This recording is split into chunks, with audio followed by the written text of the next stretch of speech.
You don't belong in strategy meetings. That line didn't just sting. It burned straight through me like cheap vodka on an open cut.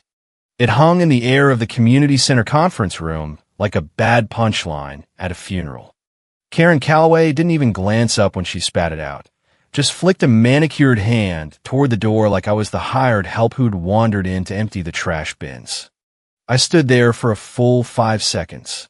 Tray of printed neighborhood improvement decks clutched in my hands. The whiteboard behind her still covered in my meticulously color-coded risk maps for the summer compliance overhaul that Karen had insisted were too complicated for the average homeowner. The other board members shifted in their plastic chairs. Someone cleared their throat. Not a single soul spoke up. Even Darren, my supposed ally on the landscaping committee, kept his eyes glued to the table like it owed him money. So I smiled tight, polite, the kind of smile that hides a scream, turned on my heel, and walked out. But not before I slimmed my phone out, snapped a full-frame shot of that whiteboard, and tucked every single printout under my arm. I wasn't invited to the meeting, but I sure as hell wasn't leaving empty-handed. By the way, if you're already hooked on this HOA nightmare, do me a favor, smash that like button, subscribe, ring the bell. Whatever platform poison keeps these stories alive. 97% of you ghosts never do. And trust me, we keep receipts in Whispering Pines. It helps the algorithm. Thanks. Anyway, by 7:42 that same night, I was cross-legged on my sagging couch in my little ranch house on Maple Lane, lukewarm takeout tie in one hand, laptop balanced on the other. I wasn't rewriting Karen's glossy fantasy plan. I was rescuing the entire neighborhood from it. Her vision was all PowerPoint sparkle and buzzwords, agile enforcement, community velocity, pivot to perfection, zero actual resident impact modeling, zero cost projections, zero contingency for the inevitable backlash when people got hit with $500 fines for grass that was 2.1 inches instead of the sacred 2. I'd watch her scribble zero tolerance flag protocol and approve flora only on the board, then wave away my Gantt chart of projected complaint spikes with a dismissive little snort. Apparently having 8 years of actual neighborhood data disqualified me from having a voice in HOA strategy. So I wrote, not for approval, not for applause, for survival. For every retired couple on Elm Street who'd be blamed when Karen's glitter-crusted rule blitzkrieg crashed and burned. I titled it Whispering Pines Summer Compliance Contingency. Grand internal draft only. Every risk flagged. Every vendor delay for the new playground equipment modeled. Every potential lawsuit from overzealous citations charted in red. And yes, I embedded my initials in the metadata because I'm not an idiot. I've lived here 8 years. I've seen too many good ideas get repackaged by people like Karen with louder voices and bigger HOA badges.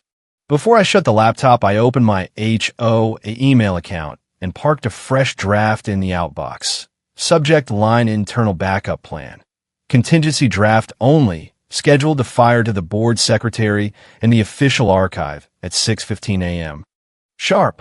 Not dramatic. Not scorched earth. Just quiet insurance. The kind that sits there like a landmine nobody knows is armed.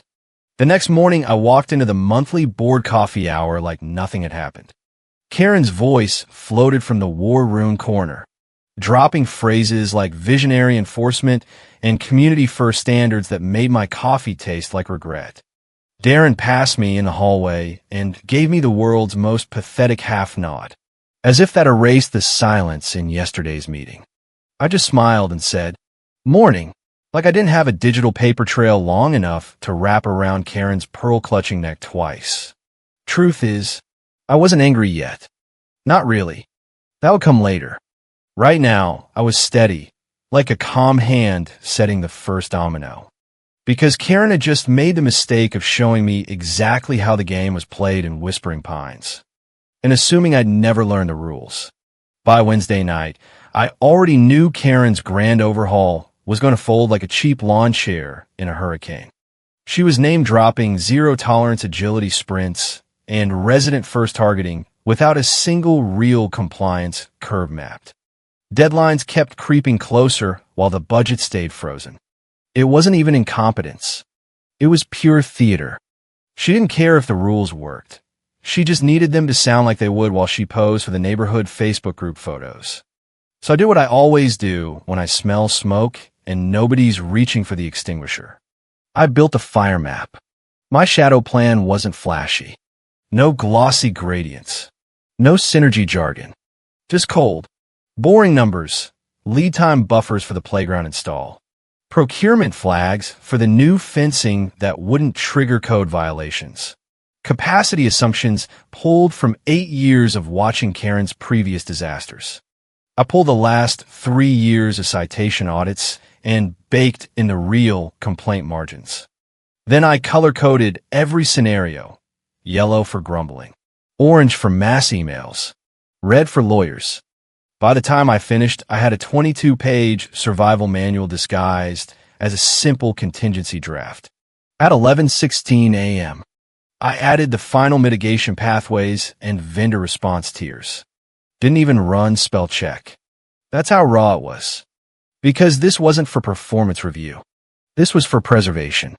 I clicked Save As, toggled on every document property, and watched my name stamp itself into the metadata like a quiet fingerprint.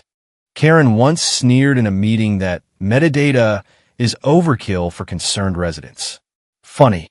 That's exactly the kind of thing people say right before someone like me builds a legal coffin out of it.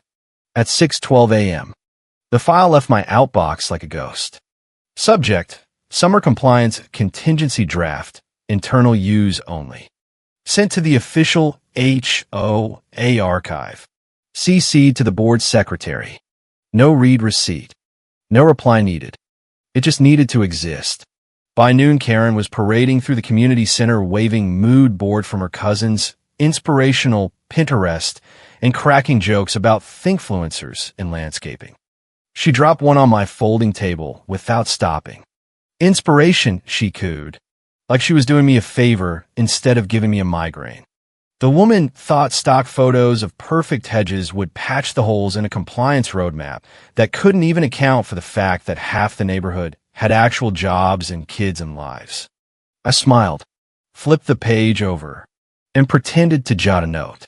What I actually wrote was, "This hedge says more than you ever have." After the meeting, I stayed an extra hour, quietly scrubbing old vendor logs and flagging the 5 contractors most likely to bail when Karen's surge of petty citations hit. I added it to a fresh sheet, Phase 2 volatility curve. Boring. Precise. Thorough. Everything Karen's pitch deck wasn't. You know what they don't tell you about being the quiet one in an HOA? It gives you time. Nobody watches the ghost who shows up early and leaves late. They just assume you're dedicated or lonely or some convenient mix of both. I leaned into it. Let them think Maya Grant is the harmless single mom who stays late because she has nowhere better to go. Let them underestimate the hell out of me. Because in about 3 weeks, Karen was going to need a backup plan. And guess who'd already written it? By the following Monday, Karen's golden compliance strategy was already shedding screws like a rusty riding mower on fire. She marched into the community potluck with a fresh printout and the same smug confidence she wore like overpriced perfume. "We're ahead of schedule," she declared, flipping to a timeline that somehow started before the vendor contracts were even signed. I didn't say a word, just opened my laptop under the table and typed a private note. Version 4 now completely ignores resident pushback thresholds. Possible delusion or garden variety Karen hubris. You could smell the stress leaking through the group texts. Supplier A in town flagged a delivery bottleneck. Karen's plan had the new playground equipment arriving a full week before the site was even permitted. The landscaping crew sent a panicked email titled "Quick Sanity Check" that was literally just a screenshot of Karen's Gantt chart with a crying emoji drawn over in red. She didn't pivot. She improvised. started slapping half-baked directives into the air like pancakes on a hot griddle. At one point, she suggested skipping the required 30-day notice period to increase enforcement velocity. I swear every resident in the room blinked in unison like the oxygen had been sucked out. Nobody challenged her out loud, but I felt the shift, the quiet glances my way when Karen wasn't looking. They remembered the shadow plan I'd quietly shared with a few trusted neighbors weeks earlier. That's when it started. Subtle handoffs. My file began circulating like contraband under the chaos. Darren printed the vendor response tiers and slipped them under his clipboard during the next rules review. Claire from the Welcome Committee forwarded just the risk model sheet with a note, saw this, and thought it might help. Anon, of course. I caught Jamal from maintenance making edits in a spreadsheet that mirrored my draft line for line. They never said it aloud, but they were using it. Not because it was official, because it worked. Karen, meanwhile, was too busy hosting enforcement huddles with her inner circle and sending neighborhood-wide emails about font choices on the new warning signs. I sat 2 picnic tables away, watching the storm she created devour itself, while my plan quietly propped up the scaffolding underneath, invisible and absolutely vital. The real punch landed when we missed the first major supplier deadline by 72 hours. The one Karen had sworn was ironclad. In reality, she'd only gotten a verbal promise from a rep who was on vacation and hadn't signed anything. Karen tried to spin it as a communications gap. I quietly slid a printed copy of my supplier contingency table under the table to Darren. The next day, procurement had already pivoted using my exact tier system. Nobody said thank you, but they also stopped quoting Karen's plan entirely. I'd walk past the community bulletin board and see my compliance timelines printed face down in the tray. I'd catch glimpses of my phase 2 sequencing model folded into someone's notebook.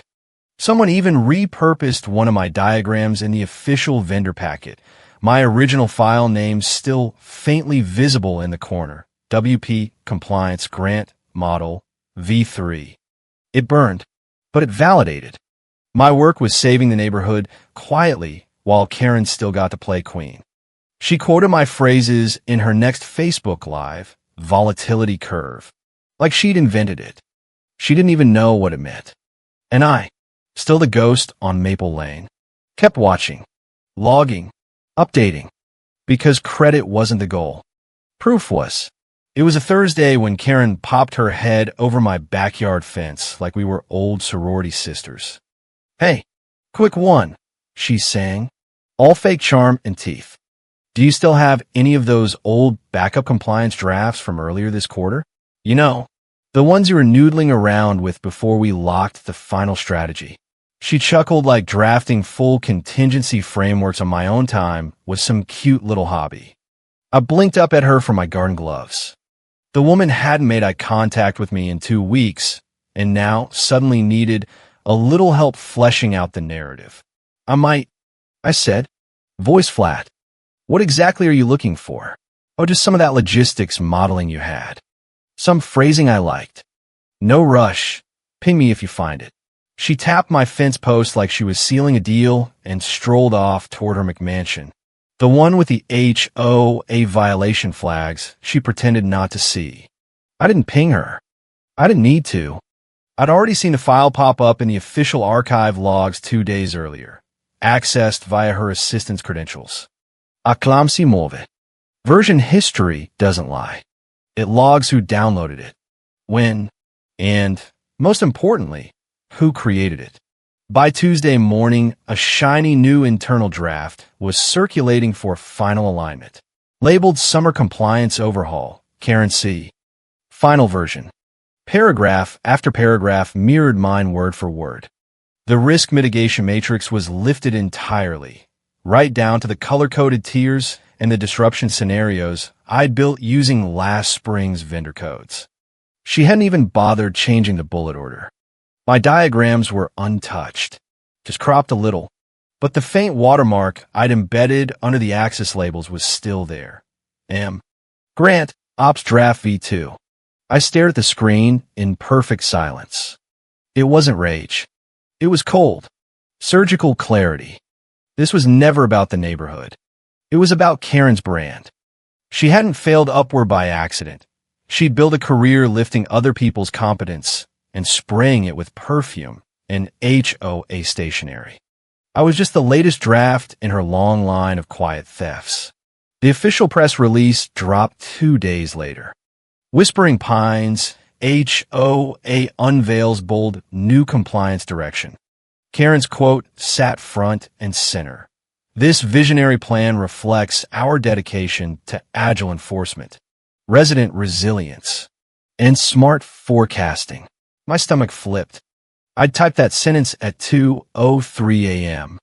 with an ice pack on my neck and takeout containers stacked like Jenga. I'd hesitated over the word resilience, wondering if it sounded too soft. Apparently, it sounded perfect for Karen, but she missed one thing. I opened the downloaded PDF, went to File Info, and smiled. There it was, author, Grant, last modified by him, Grant, created 6:12 a.m. Company, Whispering Pines, H.O. She'd copied the soul, but forgotten to strip the bones. Metadata doesn't lie. The email landed on a dull Wednesday at 4:47 p.m. One of those dead pockets when a neighborhood Facebook group goes quiet and you can hear the sprinklers hissing like threats. I wasn't CC'd. I wasn't supposed to see it.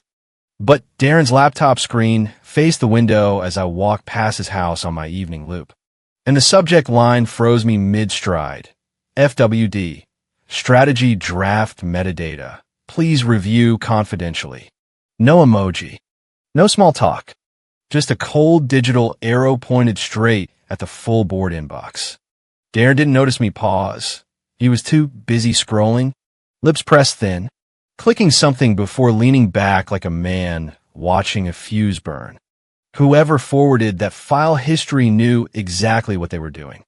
They'd taken Karen's Frankenstein version, opened a version pane, exported the full audit trail, creator, timestamps, author ID, every edit session, from my original Whispering Pines, Summer Compliance, Contingency M, Grant.docs, all the way to her poorly scrubbed clone. Someone had struck the match. I didn't know who. I didn't ask. You don't question a lifeboat when it floats by. You climb in and row. By Thursday, the air in Whispering Pines had turned chilly. The board scheduled a routine sync with Karen that she laughed off at the mailbox like it was just about flowerbed approvals. But I saw the thick folder they carried into the glass-walled community center. No coffee. No smiles. At 10:16 a.m., a message went out from legal to every block captain. In light of recent document attribution concerns, we're conducting a brief internal review of the summer compliance materials. Please forward any original drafts. They were fishing, trying not to cause a scene. But the hook was in. And buried right where I'd left it weeks earlier sat my quiet little insurance file. Time-stamped. Signed. Labeled contingency draft. PDF attached. Same phrasing. Same diagrams. 2 full weeks before Karen's final version. The metadata didn't whisper. It screamed. They didn't contact me right away. That's how these things go. They confirm the blood before they call the witness. I wasn't the target. I was the forensic trail. Later that afternoon, Karen tried the casual drop in the group chat. Maya's been so instrumental on some of the back-end compliance stuff. Real unsung hero energy with a little winky emoji that made my skin crawl. Unsung hero. Like a pat on the head after she'd stolen my wallet and spent the cash on new signage. I smiled at my phone and said nothing. Somewhere in an executive inbox, my file was doing all the talking. The calendar invite hit my inbox at 8:01 a.m. Sharp. Subject. Board review. Strategy attribution. No context. No sender name. Just a cold system-generated block. 9:30 to 10:30. Executive conference room A. I stared at it for 10 full seconds before clicking accept. Not because I was ready, but because I refused to give them the satisfaction of hesitation. 5 minutes later, Darren appeared at my front door like a ghost summoned by dread. He didn't say good morning, just handed me a manila folder and muttered, "Bring your original file. You'll be fine," then walked away. That folder had my initials scrawled on the front in black Sharpie. Inside, the signed PDF, a printout of the original word metadata, and 3 screenshots from the version history log showing every edit I'd made from 1:16 a.m. to 3:49 a.m. That night. Darren, who had watched Karen erase me in that first meeting and said nothing, had printed them himself. Maybe it was guilt. Maybe it was his apology. I didn't care. I took the folder. I didn't dress up. I didn't rehearse. I wore the same faded hoodie I'd had on the day I moved in 8 years ago, tied my hair back so nobody could see me sweat, and walked the 3 blocks to the community center. The hallway felt endless. Every HOA rule plaque on the wall judging me as I passed.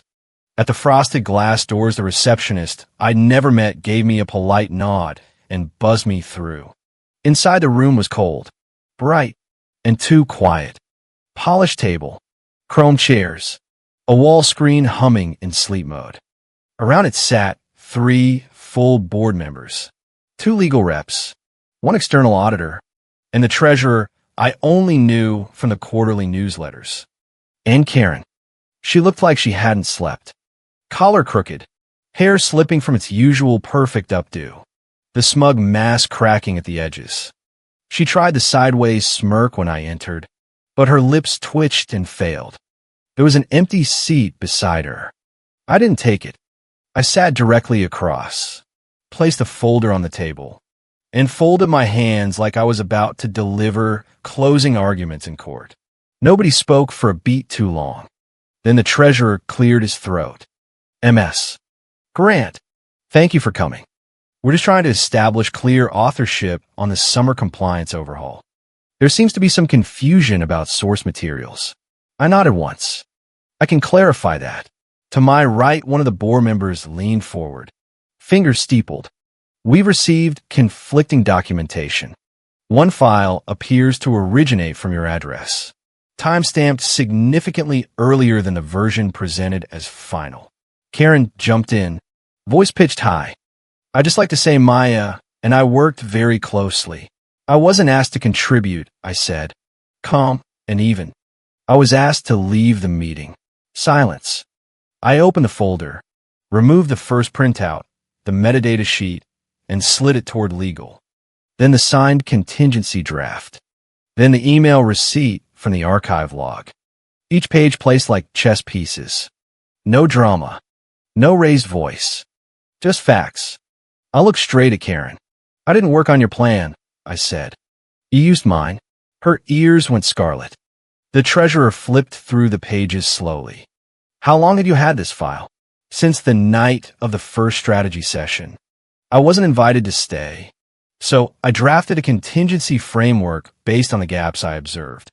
One board member murmured, "Jesus Christ." Legal underlined something with a capped pen. Karen opened her mouth again, but nobody looked at her. The senior board member said quietly, without even turning her head, "Karen, please step outside." Her chair scraped too loud as she stood. She didn't look back. The door clicked shut behind her like a final period. No one smiled. No one thanked me. But in that moment, I wasn't invisible anymore. "Let's get clear on authorship," the silver-haired board chair said, voice steady as she turned her gaze to the empty chair and then back to me. "Who authored the summer compliance overhaul?" Karen was allowed back in a minute later, looking like a kid dragged back from the principal's office. She cleared her throat and reached for the printed release in front of her. The strategy was a collaborative effort built off multiple. I said, standing. I didn't raise my voice. I didn't slam anything. I just let the words fall like gravity, calm, undeniable, already in motion. Then I leaned forward and pulled the document tray closer. "This," I said, sliding out the first sheet, "is the original file metadata created on May 4th at 1:16 a.m. By me. File title, Whispering Pines Summer Compliance Contingency M. Grant.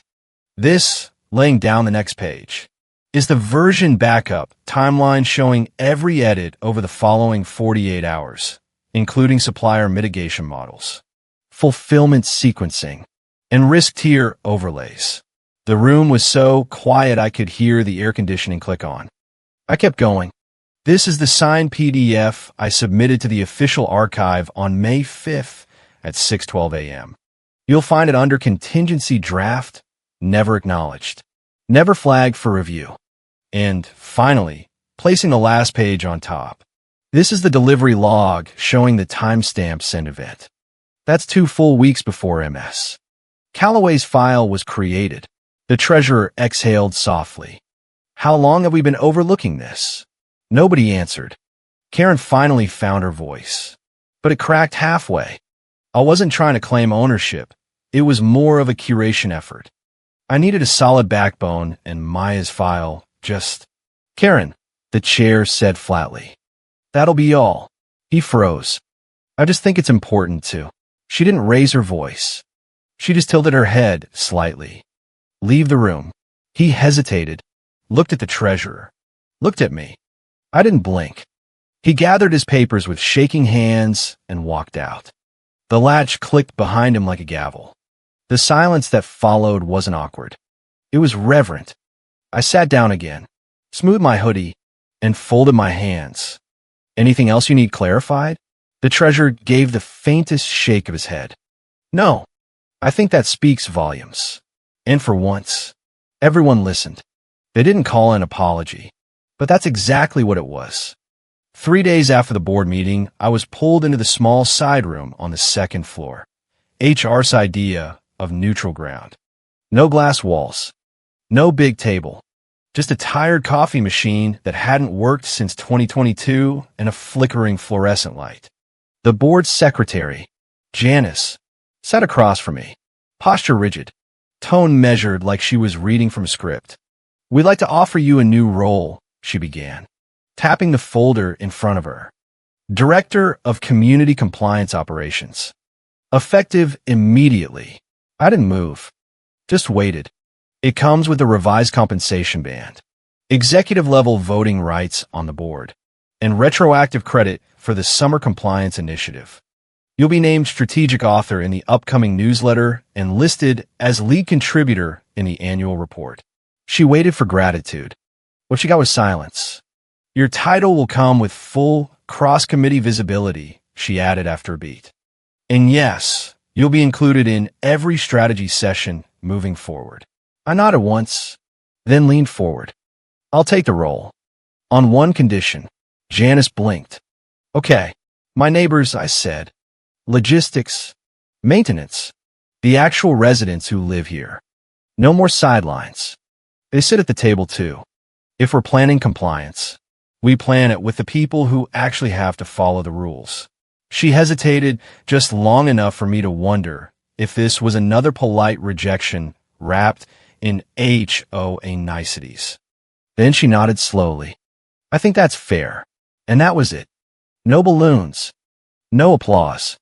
Just a contract slid across the table. A pen with failing ink. And the soft click of a checkbox finally being marked. By Friday, the official memo went out. Whispering Pines, HOA recognizes rising leadership in community operations. Maya Grant, named director following successful summer compliance initiative. No mention of Karen. No mention of collaboration. Just a photo of me from last year's block party, cropped neatly beside a quote someone had pulled from my old welcome packet. Compliance isn't control, it's care. Later that day, Darren dropped a final folder in my mailbox. Monday's agenda, he said. I flipped through it out of habit, and there it was, Karen's name scrubbed from every header. Every contributor list. Every routing tree. Vanished like she'd never existed. I didn't celebrate. I didn't tell anyone. I just updated my email signature. Maya Grant, Director of Community Compliance Operations. Whispering Pines, HOA. And when I hit send on the next calendar invite, the Q4 planning kickoff, I made sure every single neighbor from every single street was on the list. No separate rooms. No silent corners. No ghosts. We weren't just invited this time. We were hosting. The room looked the same plastic chairs, same whiteboard, same stale coffee pods that tasted like regret and broken dreams. But the silence wasn't heavy anymore. It was expectant, like the moment right before the orchestra starts. It was the first full Q4 strategy session. Full house, treasurer, legal, maintenance leads, even the new intern who'd been too scared to speak at her first meeting. Only one seat remained empty, Karen's old throne at the head of the table. No announcement had ever gone out. No farewell email. No, we wish her the best. HR fluff. Just a quiet flicker in the org chart 2 weeks earlier and a revoked keycard. She was simply removed, like a stain you wipe off the glass. And nobody mentioned her name. Not in the hallways. Not in the group chat. Not here. I walked in 5 minutes early, laptop in one hand, a single folder in the other, purely symbolic now. But it felt right. The low chatter died. Legal nodded. Darren smiled, this time with something real behind it. I took the seat at the head of the long side, the spot Karen used to claim like crown. Only I didn't sprawl. I didn't bark orders. I didn't perform power like a one-woman show. I opened my laptop, checked my notes, and waited. Across the room, the new intern hovered awkwardly near the door, clutching her notebook like a life raft, staring at the last empty chair right beside me. She didn't move.